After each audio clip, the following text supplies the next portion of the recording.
What is going on YouTube? It is Flopfish here, and welcome to Packing It Up, episode number 14. I figured I'd do a little bit of a team update video now that we got everything kind of settled down here, and more or less the team kind of built here. So don't know how I'm going to acquire players because I do want to get new players, but packs are going to be a little bit expensive, so might do a little bit of a hut roulette spin off in here, or just might go through and use every player in my packs. But so far so good here on the forward front. I actually really like my forward lines here with Huberdeau, Tavares, and Voracek on the first line. The second line is a kid line, which, as you can tell by the last gameplay video, is really strong with Berchi, Galchenyuk, and Yakupov. I actually used all the 3 Columbus team changes I pulled and put them on them, so that's actually pretty useful there. Then the third line is Gagliardi, Berglund, and Gaborik line, which again, I don't really know where to rank this on my team, but it's a fairly solid third line.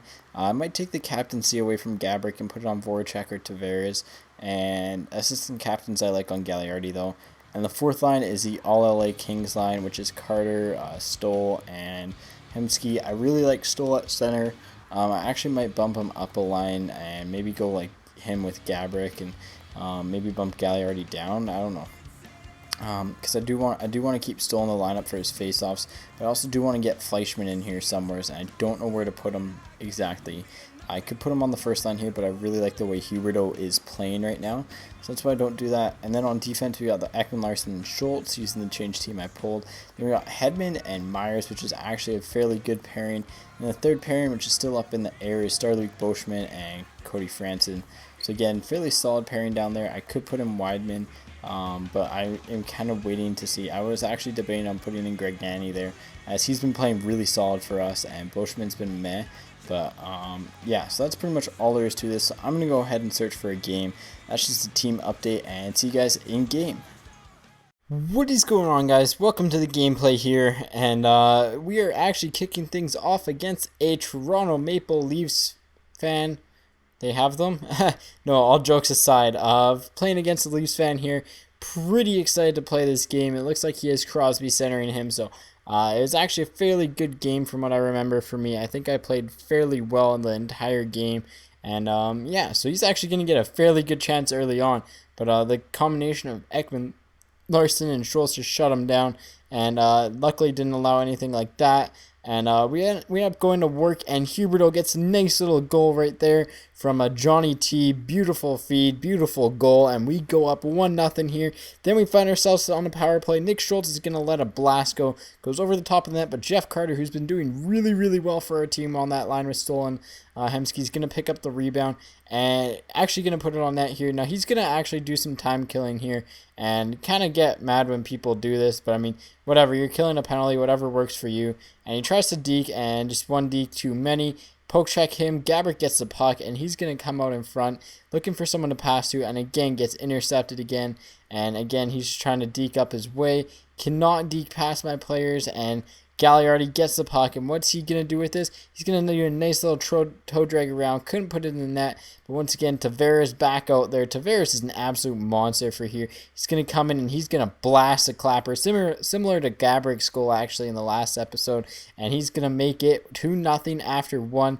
Fairly even gameplay overall, first period, but I definitely had more time with the puck and just more pressure in his zone. And again, same thing here, just kind of working my way around the zone and get a nice little one-timer here, tipped in by none other than Hubie himself, and he had the nice night again. He actually has been tearing it up for me with, I think, 4 goals and 1 assist in like the last 4 or 5 games here. And again, pass out to Jarrett Stoll. It's going to go backhand, forehand, and put it roof dog and makes it 4-0. And we end up dominating that first game 4-0.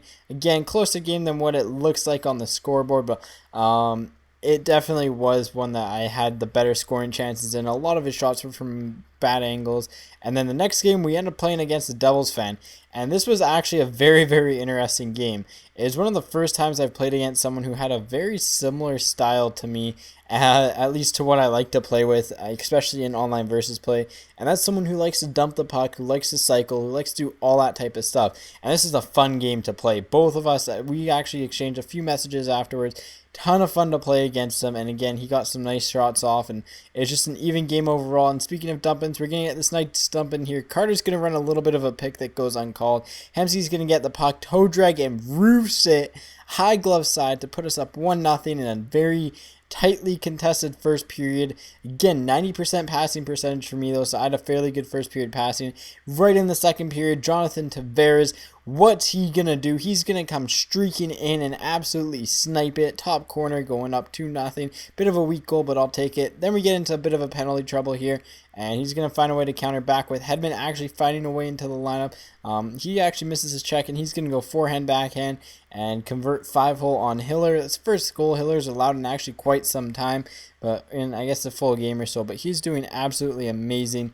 And then all of a sudden, Nick Schultz is going to come back in on a breakaway. He's going to put it backhand, but once again is stopped here. And again, another play coming out. And again, Carter is stopped. We had lots of good chances this game.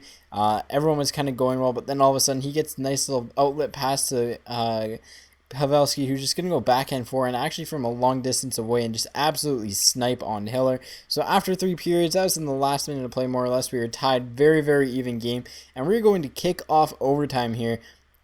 And this was actually a very, very interesting overtime period here, as it was, you'll see why. But we get a few good early chances. We actually exchanged a lot of chances back and forth. It's a very, very solid overtime. Again, both of us are pretty cautious, weren't taking too many chances, and we're playing pretty safe. He actually got a nice little passing play, but Hiller slid over to make the save on Wayne Gretzky right there.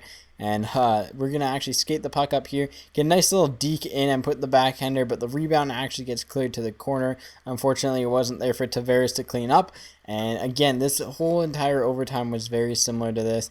And he's actually going to get a nice little, he's going to dump the puck down and negates the icing call. It's one of those games, and then the poke check, he passes in front of the net. I poke it away, and the game restarts. And again, same thing kind of happened. Get the puck, go in, and again, this time I felt a little like I played them a little bit better in OT in the second half of the 5-on-5. I actually like the two different, like almost 2 full periods here. It's kind of different. I would have liked maybe a 3-on-3 after. That would have been kind of cool. But again, solid defense overall by the team, and it's just, he actually got a nice chance there as well, but the shot ended up being blocked by Schultz. And again, just lots of pressure in the zone, and didn't make too many mistakes. Got a nice poke check there to break up the pass, and Ekman Larsson's going to make sure he gets this puck out for us. He's going to carry it up for us, and yeah, this is where the magic kind of happens as Voracek comes in. He's looking like he's going to score, but unfortunately it gets poke check, so it's coming back, and it looks like we're on an odd man rush, and he's actually going to get a fairly good chance right here, but Hiller gets a massive poke check. Schultz is going to pick this up. He's a nice saucer over to Gabrick, who's on a breakaway, goes backhand, forehand, and finishes, and wins the game in OT, and that improves our record to 8-6-1. We have now won 6 in a row, and it's just a blast playing with this team. It is a fairly even game, a blast of a game to play. As always, guys, you can find the series playlist in the description below. Hopefully you enjoyed the video. This has been episode number 14 of Packing It Up, and as always, take it easy and peace out.